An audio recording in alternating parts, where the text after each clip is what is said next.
Welcome to another episode of the How Did You Learn to Do That podcast, where I am sharing how I've built the consulting nest and building it in public so that you could be a part of my wins, my failures, my trials, tribulations, and everything in between. And so I can answer any questions you might have around entrepreneurship, balancing being a mom, an entrepreneur, an employee, or anything else. If you have any questions, please send me an email, info@theconsultingnets.com. Subscribe to my newsletter where I'll share every week when a new episode drops. And please subscribe to us on YouTube and follow me on LinkedIn if you want to hear more from me.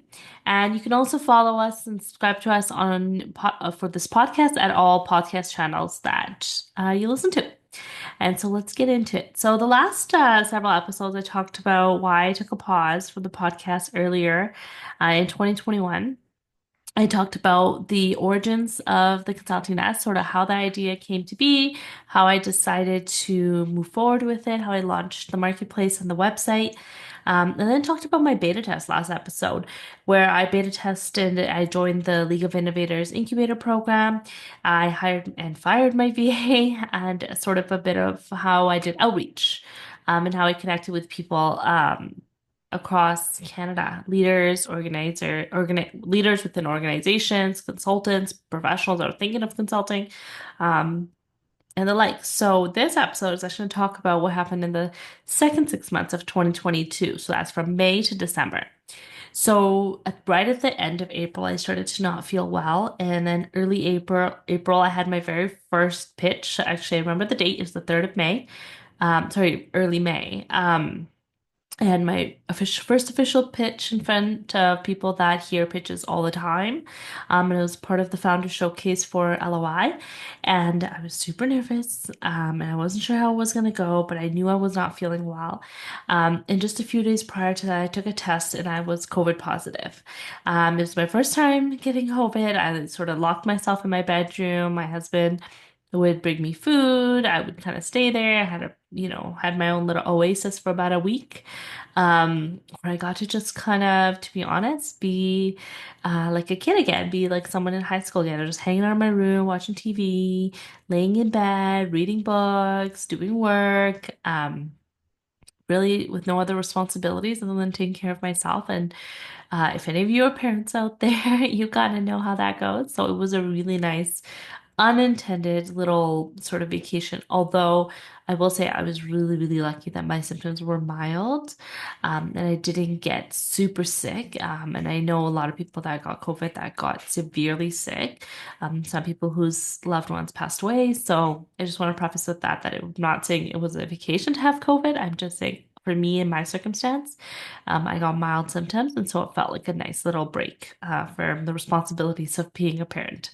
Um, and as you know, at the time, my husband and I were also trying to have a baby, or have our next child, and we were in the process of that, and I didn't really know how it was gonna go because with COVID they say, um, with COVID that the response in your body, the response to the virus can actually cause a change in your hormones, can cause a change in some women in their menstrual cycle and sort of how many times they were to menstruate over the next period of time. And I wasn't sure how it was going to work for me, but shortly after, um, coming out of COVID, about a month later, I found out that I was expecting a little guy, my son, who's now almost 2. I was expecting him, and that first trimester was rough. It was exhausting. It was over the summer. Um, was drained, to be honest. I had zero energy. I slept most of the time. And I only had capacity to work, to spend a bit of time with my daughter, and then I had to sleep. I was still managing postpartum depression. I was still managing postpartum anxiety as well. And now I had that sort of in pregnancy, which means that it's now become prenatal. It was a really rough time for me, not just for my pregnancy, but also just emotionally and mentally.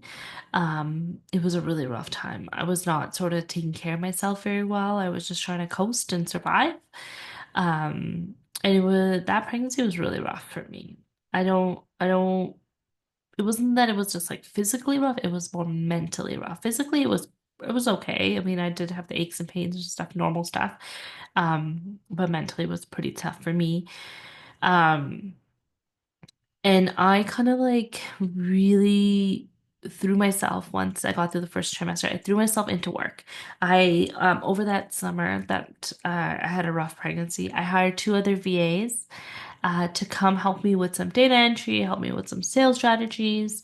And let me tell you, I did not vet them. I've tried to vet as well as I could, but it you have to be so careful with how you hire. And I hired these two, and right from the get-go, it just was not a fit. I ended up spending a little bit too much money on them to get them to do work that I felt like was not good work. It was not worth the cost. So by the end of that summer, I had kind of let them go within 2 months. Which really sucked because I felt like we were making so much momentum with the other VA. We were moving along so fast. And then when I fired her, things kind of like took a back seat. I got pregnant. I didn't feel good. Tried to hire these guys. Didn't work out. And so we were into September. And in September, I was starting to feel really good. Um, and I realized that I was still doing sales calls, I was still doing outreach, I was still having conversation with folks. And in December I was starting to plan for like how is this gonna look for me in my pregnancy? How is this gonna look for me when I have the baby? How's work gonna look for me? It was totally different than my first mat leave where I had no business. I kind of took the full time of that mat leave to enjoy being with my daughter um, and being a part of that. And it was a bit of a journey for me to figure out how um, being pregnant, being a mom, and being a founder was going to mix. I did go out trying to find a community to see if there's other founders that were moms or mothers that kind of wanted to balance the both worlds, how that would look. And to be honest, I did approach a couple organizations about creating a bit of a community or some content or some workshops around this topic. Um, and I gotta say, like nobody was really interested, and I thought that was so um poignant because there are founders that are parents. There are founders that are moms, dads, etc. And what I really realized was that they just frankly, it wasn't important enough to them because most of the founders that I talked to that were parents, they were telling me how they ended up either hiring a nanny or having family take care of their kids, and they went back to work at 2 months or 3 months. And for me personally, that's not the life I want. That's not what's important to me. That's not what's valuable to me. So I knew I wanted to still be a part of my son's life. I still wanted to be with him, but I wanted to balance building my business, um, and balance doing outreach and sales. And I had all these sort of ideas and approaches I wanted to take. Um, that kind of took me to the end of December, where I decided in December I took an early leave of absence from work. I spent the next 4 weeks trying to plan out and set up systems, set up strategies. I created a whole document, like a standard operating procedure document, which essentially is a document that outlines how you do things. Like if you were to get on a sales call, here's what you say. If you were to get on a consulting call, here's the things that you do and things that you say. Here's how you track in our customer database, our CRM. I use ClickUp for that. So it was really like taking everything, all the processes that I do, putting them down on paper and saying, this is how we're going to do this and that. And I had trained my husband on doing some things because here in Canada, when you're on mat leave, because it is a funded mat leave, you are not allowed to work. That's sort of one of the rules. So I had to train my husband to do a lot of things. I had sort of reached back out to the original VA to see if I could bring her back on to work with my husband as well. But again, it just didn't feel right. And I just didn't feel like I could move forward with it at the time. Um, and so that really kind of got me thinking about mat leaves, parents, parenting, enjoying being a parent while being a business owner. Frankly, the the gratitude I had for being an employee and being able to have that paid time to be with my child. I was really grateful for that. And so for those that want to become entrepreneurs, just know that that is something that you give up. The benefits, the time off, the leave of absence, the paid leave of absence, you don't really get that through being an entrepreneur. You could if you contribute to EIs and you're making enough of an income, but when you're building a business, that's actually not a fit. So, yeah, that was kind of the journey that I had to take. Um, in from May to December was just continuing to do what I wanted to do. Didn't really have great VA success. And I kind of actually stopped there on the VA stuff because I just didn't feel like it was a good use of my time to train people to do things and then having to relook at their work to make sure they're doing everything accurately, um, making sure that what they're doing is appropriate, and kind of going back and validating and checking their work. I felt like I might as well then at that point just be doing it myself.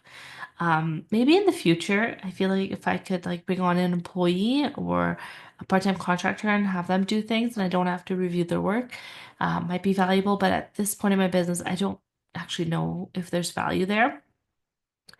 Um, and I do want to preface to say one thing. It's going to be a bit of a shorter episode.